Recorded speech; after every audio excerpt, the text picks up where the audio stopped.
Assalamualaikum warahmatullahi wabarakatuh. Saya Muhammad Ramdhani, NPM 1950-127. Di sini saya akan menjelaskan alat bukti dan barang bukti. Apa itu alat bukti?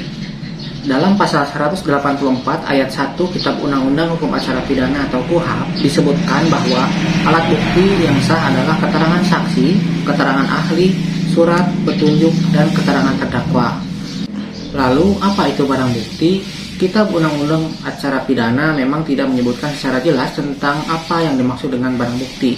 Namun, dalam pasal 39 ayat 1 KUHP disebutkan mengenai apa saja yang dapat disita, yaitu A. Benda atau tagihan tersangka atau terdakwa yang seluruh atau sebagian diduga diperoleh dari tindak pidana atau sebagai hasil dari tindak pidana. B. Benda yang telah dipergunakan secara langsung untuk melakukan tindak pidana atau untuk mempersiapkannya. C. Benda yang digunakan untuk menghalang-halangi penyidikan tindak pidana. D. Benda yang khusus dibuat atau diperuntukkan melakukan tindak pidana.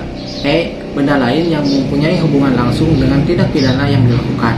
Selain pengertian-pengertian yang disebutkan oleh Kitab Undang-Undang di atas, pengertian mengenai barang bukti juga dikemukakan dengan doktrin oleh beberapa sarjana hukum.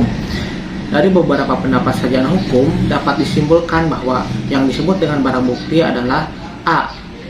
Barang yang dipergunakan untuk melakukan tindak pidana. B. Barang yang dipergunakan untuk membantu melakukan suatu tindak pidana. C. Benda yang menjadi tujuan dari dilakukannya suatu tindak pidana. D. Benda yang dihasilkan dari suatu tindak pidana. E. Benda tersebut dapat memberikan suatu keterangan bagi penyidikan tindak pidana tersebut, baik berupa gambar ataupun berupa rekaman suara. F. Barang bukti yang merupakan penunjang alat bukti mempunyai kedudukan yang sangat penting dalam suatu perkara pidana. Sekian penjelasan mengenai alat bukti dan barang bukti. Mohon maaf apabila terdapat kekurangan dan kesalahan. Wabillahi taufiq wal hidayah. Assalamualaikum warahmatullahi wabarakatuh.